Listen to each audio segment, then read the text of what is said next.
Israel और Hamas की जंग को आज तकरीबन 100 से ज़्यादा दिन हो चुके हैं। जैसे ही इसराइल ने फ़लस्तीनियों का नरसंहार करना शुरू किया था दोस्तों, तो तुरंत ही यमन के हूती से एक्टिवेट हो गए थे। उन्होंने लाल सागर के अंदर इसराइल के हर एक जहाज़ को अपना निशाना बनाना शुरू कर दिया था। लेकिन ईरान के लिए लोग एक ही आवाज़ उठा रहे थे कि आखिर ईरान किसी भी तरह की क्यों फ़लस्तीनियों की मदद नहीं कर रहा, आखिर क्यों फ़लस्तीनियों के लिए वो आगे बढ़कर नहीं आ रहा। इस तरह के सवाल जो है ईरान के लिए किए जा रहे थे कि आखिर ईरान सिर्फ बड़बोल करता हुआ नजर आ रहा है। हमारे इंडिया के बहुत सारे यूट्यूबर ने इस तरह की बात कही थी कि ईरान सिर्फ बड़बोल करता हुआ नजर आ रहा है, ईरान सिर्फ यही धमकियां और बयानबाजी करता हुआ नजर आ रहा है। हालांकि ईरान की तरफ से बदले का एक झंडा जो है मस्जिद के ऊपर लहरा दिया गया था कि अब हम बदला चाहते हैं इसराइल से, क्योंकि इसराइल ने बहुत सारे हमले जो है वहां पर किए थे। सीरिया के अंदर दमिश्क में उसने बहुत सारे हमले किए, तो उसके बाद से ही ईरान ने बदले की बात कह दी थी। तो अब ईरान ने इसराइल को जिस तरह से दोस्तों घेरने का काम शुरू किया है, इसराइल पर जिस तरह से वो घायल और भूखे शेर की तरह टूट पड़ा है, उसके बाद से शायद सारे न्यूज़ वालों की चुप्पी पूरी तरह से बंद हो चुकी है। उन लोगों की चोंच जो है दोस्तों पूरी तरह से बंद हो चुकी है, क्योंकि ईरान ने बैलिस्टिक मिसाइलें जो है इराक के अंदर दागी है। इराक के अंदर खुफिया जो एजेंसी है इसराइल की मोसाद, उसके जो है मुख्यालय पर, उसके जो कार्यकर्ता है मुख्यालय पर, उस पर पूरी तरह से बैलिस्टिक मिसाइलों से हमला किया गया है। इस शख्स को आप लोग फोटो जो स्क्रीन पर देख रहे हैं, इसको देखिए, ईरान की तरफ से दागी गई बैलिस्टिक मिसाइल के अंदर मार दिया गया। यानी कि ये ईरान की तरफ से जो बैलिस्टिक मिसाइलें दागी गई हैं उसके अंदर पूरी तरह से ये मारा जा चुका है। दरअसल इसने क्या किया था, इसराइल को इसने तेल देने का काम किया था। आप लोग जरा स्क्रीन पर इस रिपोर्ट को जरा गौर से देखिए। इस रिपोर्ट के अंदर बताया जा रहा है कि करोड़ोंपति कोट व्यवसायी पेशराव डिजाई आज रात ईरान के बैलिस्टिक मिसाइल हमलों में मारे गए। पेशराव डिजाई ने इसराइल को तेल निर्यात की सुविधा प्रदान की थी।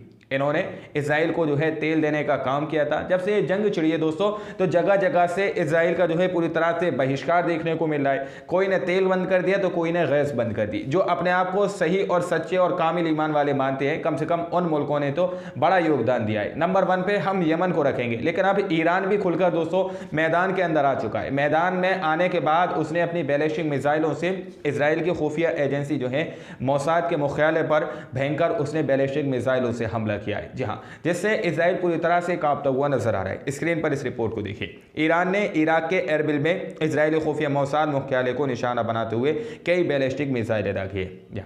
यहाँ पर दावा किया जा रहा है कि मोसाद का जो मुख्यालय इराक के अंदर बना हुआ है, जहाँ पर इसराइल की खुफिया एजेंसी जो मोसाद है, जो इसराइल के लिए काम करती है, जो खुफिया एजेंसी है, अंदर की जानकारी निकालकर इसराइल को देती है कि आखिर किस देश में क्या कुछ चल रहा है। तो वही मुख्यालय को इराक के अंदर ईरान ने अपना निशाना बनाया और उस पर कई बैलिस्टिक मिसाइलें जो है दोस्तों ईरान की तरफ से दागी गई हैं।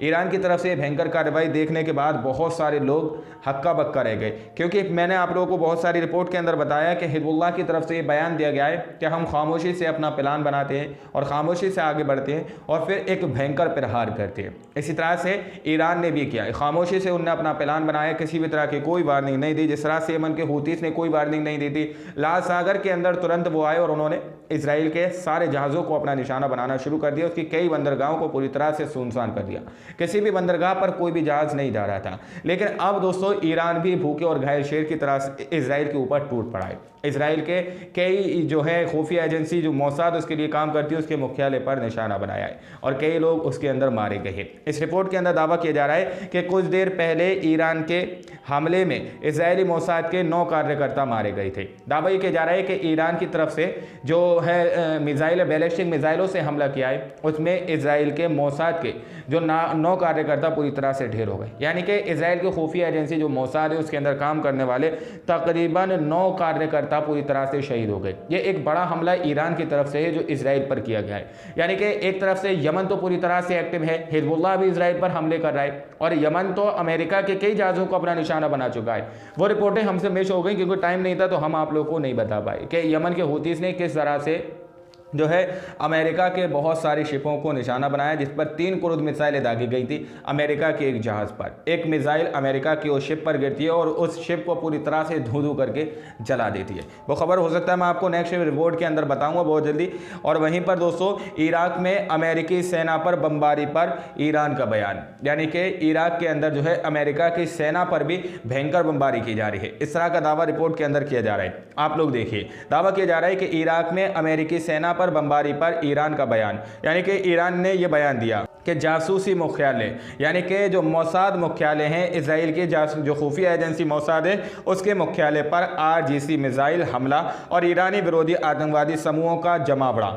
IRGC का नोटिस नंबर 1 इस्लामिक ईरान के दुश्मनों के हालिया आतंकवादी अपराधों के जवाब में जासूसी मुख्यालय और क्षेत्र कुछ हिस्सों में ईरानी विरोधी आतंकवादी समूहों के जमावड़े को IRGC की बैलिस्टिक मिसाइलें द्वारा लक्षित किया गया था। इस तरह की बात कही गई है कि जो ईरान की तरफ हमले किए गए, इसराइल की तरफ ड्रोन अटैक भी किए गए थे, कई हमले वहाँ पर किए गए थे। तो अब उसके जवाब में जो है इसराइल के खुफिया एजेंसी के मोसाद के मुख्यालयों को पूरी तरह से ईरान ने अपना निशाना बनाना शुरू कर दिया है। ईरान की तरफ से ये बात कही गई है कि हमने उसके जवाब में इसराइल की खुफिया एजेंसी के जो है मोसाद जो खुफिया एजेंसी है उसके मुख्यालयों को अपना निशाना बनाना शुरू कर दिया है। हमने किसी भी तरह से जो है इस जंग के अंदर टांग अड़ाने की कोशिश नहीं की है। इसराइल ने हम पर हमले किए थे, ड्रोन अटैक किए गए थे, तो उसका जवाब जो है ईरान की तरफ से दिया गया है, जिसमें इजराइल को एक भयंकर चोट लगी है। इसराइल की खुफिया एजेंसी के 9 कार्यकर्ता इसके अंदर पूरी तरह से दोस्तों जहन्नम वासिल हो चुके हैं।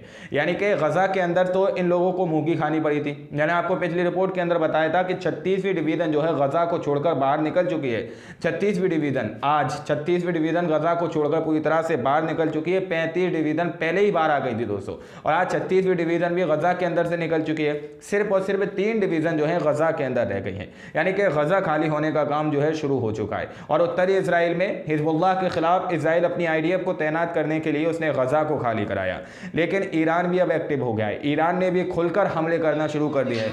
अब देखना यह है कि ईरान कितना ही कड़ा एक्शन जो है इजराइल के खिलाफ लेता है। अभी इराक के अंदर इजराइल की खुफिया एजेंसी मोसाद के मुख्यालों को अपना निशाना बनाया। अब देखना यह है कि इजराइल पर भी सीधे सीधे मिसाइल दागी जाएंगे या नहीं दागी जाएंगे। बाकी सारी रिपोर्ट मैंने आप लोगों के सामने रखी कि ईरान की तरफ से दागी गई बैलिस्टिक मिसाइलों के अंदर कार्यकर्ता पूरी तरह से शहीद हो चुके हैं। बाकी आप लोग क्या सोचते हैं अपनी राय कमेंट सेक्शन में हमें ज़रूर दीजिएगा। मिलते हैं अगली वीडियो में, जब तक के लिए अपना ख्याल रखिएगा।